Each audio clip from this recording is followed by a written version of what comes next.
Welcome back to another strange and mysterious podcast. Of course, I'm one of your hosts, G. Introduce yourself, fellas. Define 999 here, baby. You. And McVice. This week's a lot quicker. This one didn't have as much suspense as last week's. Oh, I'll give you suspense. He's all rewind selector. Yeah. Oh, just wait. All right. So what do you guys know about Skinwalker Ranch? Well, I know, supposedly there's all kinds of weird paranormal activity that goes on there, from aliens, cow mutilations, fucking strange cryptids to just bizarre phenomena, And then I know Robert Bigelow, who was the owner of Bigelow Aerospace, he owned that land for 20 years. And he brought in this group like NIDS or something like that. It's like a research agency or something. It's like a research group funded by the government, So they actually performed research at the Skinwalker Ranch. Supposedly they never found anything. Who knows if that's truth or not, I don't believe them. You don't believe them? Well, I don't believe them if they said they didn't find anything. Yeah. That place is very strange. It's very few places that I know that actually have, multifaceted phenomenon, whether it be ghosts, whether it be UFOs, whether it be, whatever type of phenomenon you can think of. It's all there in one place. Yeah. It was cursed land by the Navajo, the Dene, against the Utes, right? So this has been going on for a long time. When the Spanish came up and settled near that area also, there were friars talking about they saw lights in the sky that looked like burning embers, right? So strange shit's been going on for a long ass time. Yeah. Now, what got me kind of like wanting to talk about this tonight was a completely different, I won't say completely different subject, but it was related, right? So how many of you guys ever heard of Luis Elizondo? Does that sound familiar? No. He was supposedly one of the, top people for ATIP. And ATIP basically was a government program that was studying the UFO phenomenon, right? Well, anyways, so I was watching this show and it talked about ATIP, but it said that ATIP was basically just a smaller entity to something bigger, which led into the Skinwalker Ranch. So I want to play you guys something really fast to get your take on it. Okay. Sounds good. So this is from right here, the New York Post, and they have like a little series about UFOs and strange shit, right? And so I was just like, okay, I'm going to watch the show about UFOs because of course, I love that shit. So this is kind of what led into the Skinwalker Ranch stuff. Watch. Are the actual OSAP contract objectives. There are no mentions of UFOs at all. To anyone reading it, it might seem like just a normal aerospace technology contract. The actual objective of the program was essentially, using currently evolving technology trends, predict what kind of aerospace technologies foreign adversaries will have 40 years from now. That's basically it. OSAP appeared to be something normal, that the government would normally spend money on. OSAP was funded with $22 million. The Pentagon awarded the $22 million to Bigelow Aerospace Advanced Space Studies, or BASS. Something interesting, Bigelow actually had some places there in Las Cruces going towards the old airport. Did you ever remember seeing that there, McVice? I think so. Where it had the alien, remember the alien face? I vaguely remember that. Yeah, but I remember I actually applied for a job with Bigelow Aerospace, I think in think it was like in Nevada. Interesting. Well, And he actually spoke there in Las Cruces also at the Farm and Ranch Heritage Museum about UFOs, which I thought was really weird too. All right, let's continue. What does he know? To perform all of OSAP's technical research and analysis. he's a billionaire. He might know We a know lot. this because here is an actual Pentagon document acknowledging Bass as the contract recipient.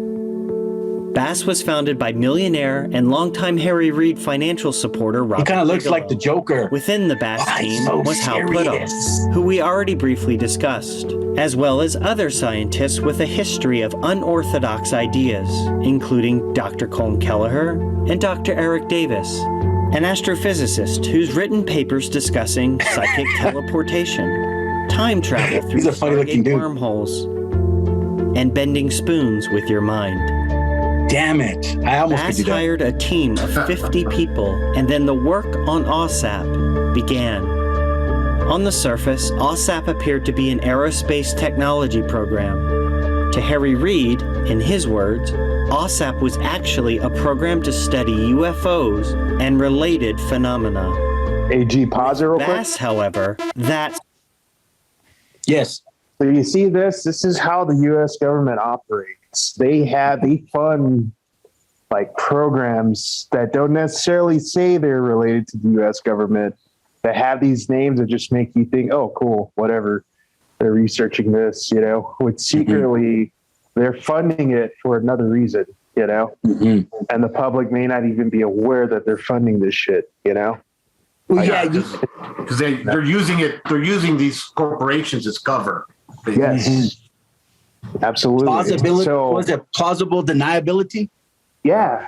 So when like people are like, "Oh, Bigfoot can't exist because they have like you guys have no idea," Anyway, sorry. Go on. Go ahead, Define. You wanted to say something also?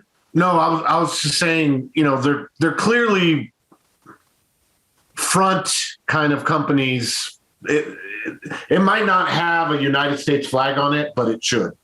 That logo makes people think it's a private corporation, when in reality their only client is the United States government.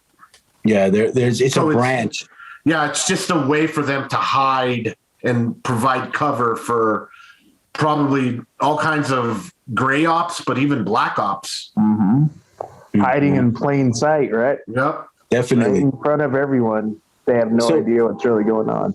And they don't even have to say that those people working there they're not even on the list as government employees. They're contractors. Yeah. All that the accounting does is it goes back to a check that goes to this company, but all that other human resource stuff, freaky scientists, freaky fucking rich guys, freaky whatever shit. Never government goes, they're not in our list of employees. Yep. It's all just a fucking cover. Yep, just like Robert Lazar. Remember, he worked at Los Alamos, and the government for years was like, nah, he never worked there. And then they found out that he was in the telephone book during that time there, right? Yeah, in Los Alamos, yeah. All right, so this is where it gets really interesting, where they talked about UFOs and related phenomenon. And I want you to understand, these are actual government documents that talk about this, right? You can look this up. So this is what's crazy, watch. So-called related phenomena would take OSAP in a shocking and very unexpected direction. A lot of OSAP's investigations took place at Skinwalker Ranch, a supposed paranormal hotspot in Utah owned by Robert Bigelow. As outlined in great detail on the record by Lakatsky and Bass leadership, the so-called Pentagon UFO program was not just a UFO program, but... Oh, by the way, I hate the new acronym of UAPs. You guys are familiar with UAPs? Oh, yeah. Unidentified Flying Phenomenon. Aerial phenomena. It's so annoying. It's like, it's UFO. God damn it. I hate that shit. No, G, it's UAP. You're right. Hey, fuck that shit. Acronyms evolved, damn it. No, G, fuck you. It's UAP. Okay. God You're damn right. it. Get with the program. Yeah, Jesus Christ. You're living in the 20th century, man. Hey, I This won't isn't change 1983 anymore. Yeah, man. Come on. Hey, don't make me go back to flying discs, okay? Flying saucers. Move on. Move on, okay? The rest of the Boo world that is... man. Jeez. All right, so check this out. This is an official government document. Look what they wrote in this fucking document. Rather, an investigation into a cornucopia of spooky and scary things, including werewolves, ghosts, and half dinosaur, half beaver monsters. What the fuck is that? This is an actual government document that they wrote this in. Oh, fuck, dude. Isn't this fucking nuts? Half beaver, half dinosaur? Yeah, that's some weird one shit. pissed off beaver. Shit. Oh, my God. Fuck that, dude. Hey, lucky that they don't have a big forest there. Son of a bitch. Jeez. All right, so let's continue. That's nuts. Literally. The project manager of the program referred to Skinwalker Ranch as a paranormal Disneyland. So the idea was to have a living laboratory on Skinwalker Ranch that we could assess what was going on. Unusual creatures, discarnate voices, poltergeist activity. So it was a paranormal Disneyland that really started the whole thing off. I'm going to put that as my background for my computer. Let you know. So what do you guys think? Like, do you think they really found a beaver-like creature at Skinwalker Ranch? I mean, is that a believable thing? I don't think so. Yeah. I think, Yeah. well, maybe, but I think that maybe people had seen something, and some of those descriptions were a little funky. Mm-hmm. That's what I think. I don't know. I don't know about a dinosaur beaver. It's like, that reminds me of that Primus song, Winona's Big Brown Beaver. Winona was petting her beaver and she got pricked, and then she realized Naughty beaver. She actually had a porcupine. Anyway, they're related. I think anything's possible. What's weird for me is, why is that one place such a freaking paranormal Disneyland? Why? Mm-hmm. Why that place?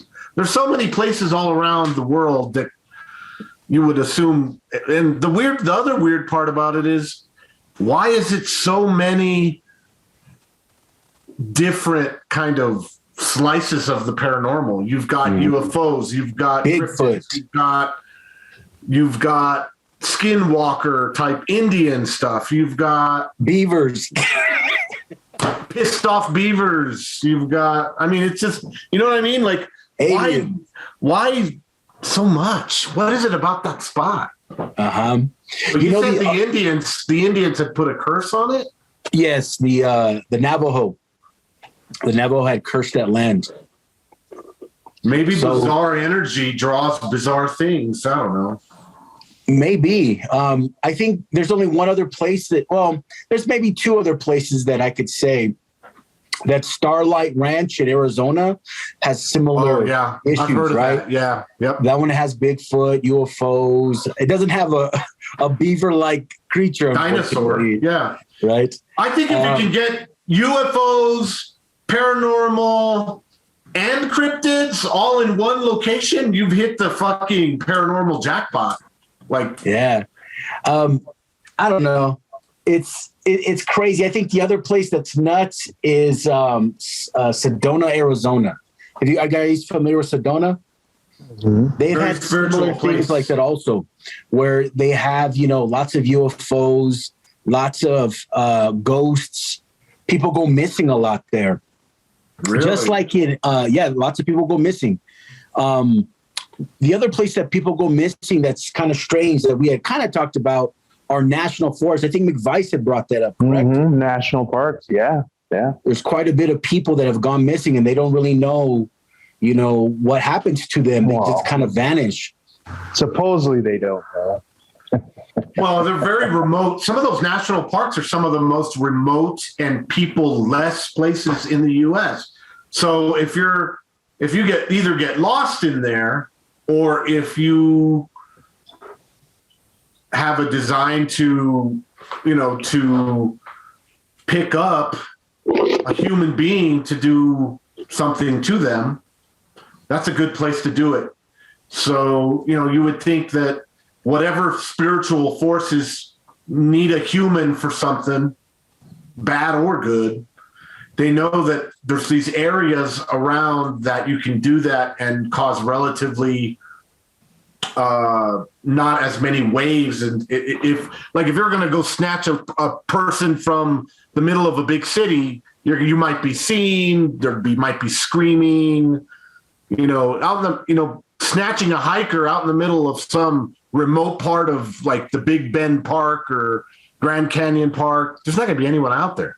So you have to be more specific. Who's snatching it? Is it aliens, Bigfoot? Could be anyone. Big Beaver. I mean, who's doing what? It could be anyone. But the point is, it's a plethora of freaky shit because it knows if it needs to get humans, it can get them very easily in certain locations that would just tend to draw those creatures to those very remote areas. And do you think that those forces interact with each other? Like, does the beaver hang out with the Bigfoot? With the Bigfoot? I don't think aliens so. No, I don't think so. Yeah, I think maybe they're just maybe it's an energy attraction thing. You talked about Sedona. They say that Sedona is actually on the middle of where a lot of energy lines, ley psychics say, ley lines, or there's some energy lines that will hit all in the same area and connect. Maybe it's an energy thing, and that's why paranormal stuff, UFOlogy stuff, all that kind of stuff, it just kind of gets attracted there. Have you guys seen the movie by chance? 2013? No? Let me show you, because it's not everything, it's just the trailer, but it has a lot of what we talked about, right? That are based off of true stories. True stories. Now, before you play that, I wanted to chime in on something. Yeah. All right. Yeah. Skinwalker Ranch is this one area of the country.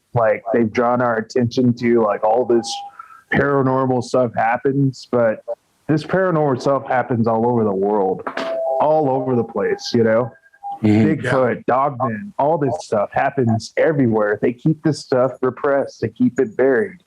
There was just a Dogman sighting in Amarillo. Most people chopped it off like nothing. And to me, that was huge. It's one of the first times they ever released, across the news channels, actually released a picture of this stuff, A Dogman, yeah. And I don't think I've heard one before. Most people, we've talked about it before. What did it get caught? What did it get caught on? Like a home security cam? By the zoo, I think the Amarillo Zoo. The Amarillo Zoo caught it on one of their cameras, Oh, wow. And all I'm saying, man, is this stuff has been going on for a long time, all over the country. Hell, even in this area right here, just most people don't believe it. Most people scoff it off.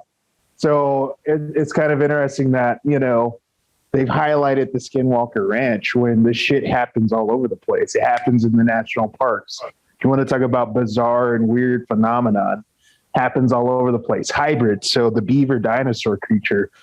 Ancient Egyptians, supposedly the ancient, what's their names? The freaking Atlanteans were dicking around with, hybrids and all this shit, This is nothing new. There's nothing nothing bizarre once you go down this rabbit hole. You've been going down it for years. Nothing about it is too strange. It's that seems about right, I just find it funny that they kind of focus on the Skinwalker Ranch, It's almost like a deflection.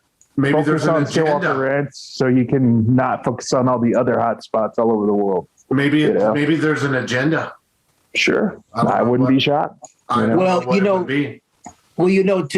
kind of piggyback off that, in that documentary that we had kind of watched a piece of, it talked about how they used ATIP, which was the smaller UFO part of the bigger, larger, which was the ASAP, right? Which, went on about the beaver creatures and the werewolves and everything about it, right? But they only took ATIP and made that the focus. They're the reason why we started to watch more of the UFO phenomenon start getting kind of pushed out, right? Government leaks, right? Yeah. ATIP was supposedly the force that pushed that. Now, something that's interesting about the rest of the documentary, it said, well, why did you just only push that agenda and not talk about the other stuff that was going on that they were looking for, the related phenomenon, right? Yeah. And they said that the reason was, how are they going to present that stuff to a senator of the United States to be taken credible when UFOs were taken more credible than a beaver-like creature or a dogman, right? I think that's interesting because you talk about being able to control the narrative, right? So their true agenda, they were searching for all this stuff, but they only made people think, oh, well, this program's only for UFOs, when in reality, they were trying to search for all kinds of crazy shit, right? Sure. So again, we've talked about it here, right? Where it's like that manipulation of where they want you to go, right? They focus the light on one little piece and say, oh, well, yeah, this is what it is. When really they don't want you looking for the related phenomenon or a bigger piece of that, right? Right. Yeah. So, same thing with the UFO agenda. They want you thinking a certain way. But I'll just leave it at that. Yeah, they guide you in whichever way they think their agenda is better served. Yeah. I don't know if you guys know or not, but is there a place in New Mexico that may be like that, where it has all of the phenomenon here? I would say Dulce. Oh, yeah, that's a crazy place.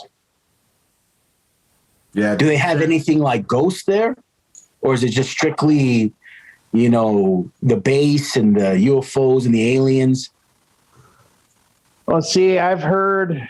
Here's the thing with New Mexico. There's stories all over New Mexico about strange creatures being seen in the middle of the night along the highway, and then, see, it just gets into the whole hybrid shit, And this, I think I alluded to this a long time ago on one of our early episodes about the deep underground military bases such as Dulce. What they're doing this experimentation in these bases, and releasing these creatures, or maybe they're escaping, whatever the case may be. I think sometimes it's a controlled release, and sometimes maybe they create some kind of hybrid that is just too powerful and gets out, So I don't know. It's kind of hard to pinpoint one specific area of this state when there's all kinds of shit going on in this state, And this state is so massive and remote. That's the other. I'd say that's the big thing about New Mexico. It is pretty remote, man. It's remote as hell. You only got two really, in my opinion, you only got two decent sized cities, that being Las Cruces and Albuquerque, That's it. Has there ever been a dogman sighting here in New Mexico? Fuck yes, dude. We should do a dogman episode, and just like I've told you guys before, there's a channel on YouTube you should check out called Dark Waters.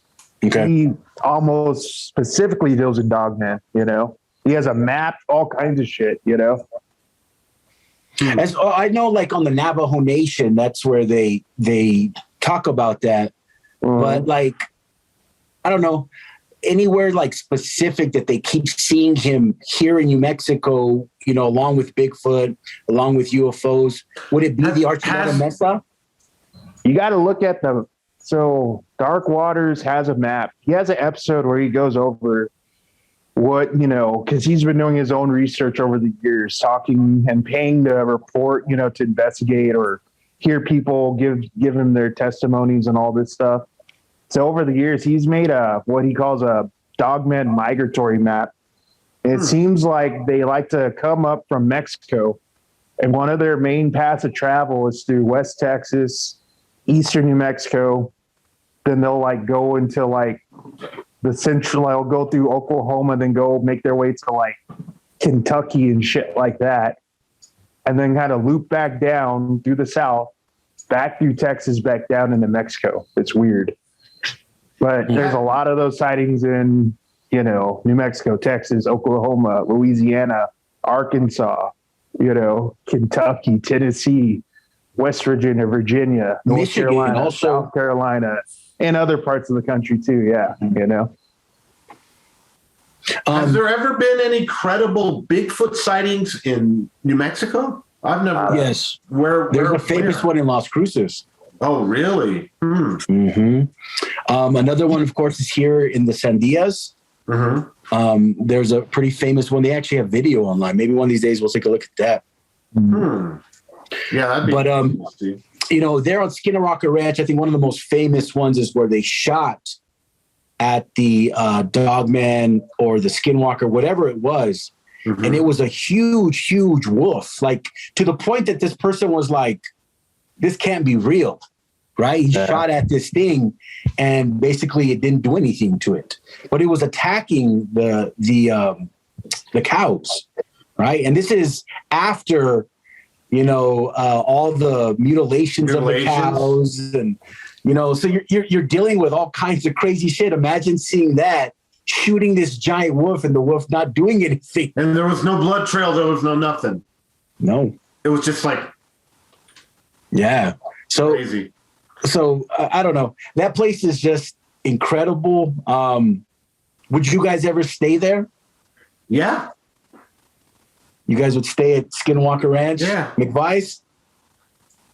No. I want to be picked up by aliens, man. Hey, I would be willing. I would be willing. You know what? If I could go and be around, the alien's gonna go. Who wants their anal probing? And Matt's over here raising his hand. Yeah, no, but who brought the tequila? Yeah, they're gonna have to show me around first before I let them get that into me. Hey, buy him a date, huh? Yeah. Oh, serve me a drink at least.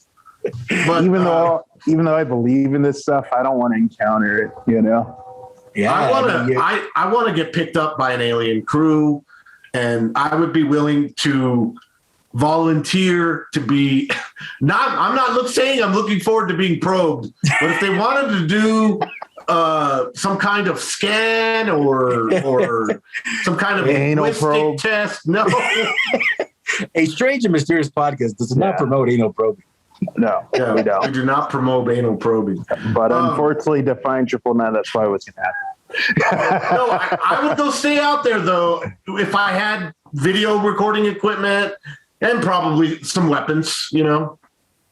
I would do it with weapons, Gabe. Would you? You bring... Oh, yeah, definitely. Bring plenty of rifles, pistols. Rocket launcher, whatever I could get my hands on out there. Yeah, like that's going to do much good with an alien technology. I recommend if you do that, make sure you have silver bullets. Right? Got to have that. I'm actually not joking around. You want to have silver bullets, but you can go down that rabbit hole if you want. And there are people selling silver bullets online. I don't know. They're not cheap. Hey, inflation's a motherfucker. Well, that's a lot of silver probably in that head of that bullet. Oh, yeah. Sorry. Hey, Werewolf, I can't shoot you. It's too expensive right now. Inflation. Cheapest thing I've seen is like silver pellets for a shotgun. But if you want like a silver 45 ACP or something, like, holy fuck. Yeah, it's probably going to be like $20 a pop, a bullet. Well, more like 50 probably. You think so? Oh, I'll have to find that website for you guys. Because silver's gone up. Silver and gold, both silver and gold are up. Well, anyway, see this trailer. Yeah, this trailer right here. Check this out. It's from 2013. It's actually really good.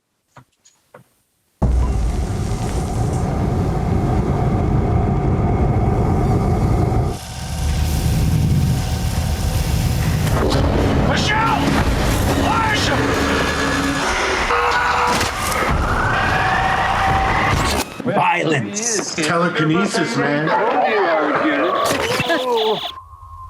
On your mark, go. No fair. That is actually a true thing. They saw those little white lights. And then the little boy was gone? I don't know about the little boy missing, but the little white lights are true. Kitchen. Camera 6 is inside the barn. That's it for the exterior cameras. Whatever this thing is, I believe it's still here, and it's really smart. I got motion detectors across most of the property, so if something moves, we're gonna know about it. This is not a natural death. These incisions, they're perfect. Looks like it's shot in a Blair Witchy kind of way. Whoa. This is the tape from August 8th. 11:11 every night. I don't think we can tell him. Ray, what time is it? 11:09. Okay, we're at 10. What are you guys doing? 8, 7, 6. 11:11. Nothing. How are you trying to help me? You're trying to help yourself. They're on the roof. How do you explain what's been happening here? There's something Holy wrong shit. with Ray. Turn down, Ray.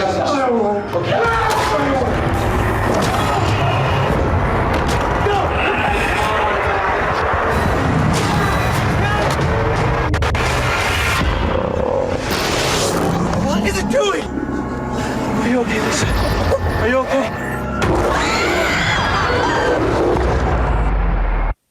I was hoping to see the beaver, but Yeah, I didn't see a beaver. well, that's been our episode for tonight. We'll catch y'all on the rebound. Peace. Peace, peace. Laters.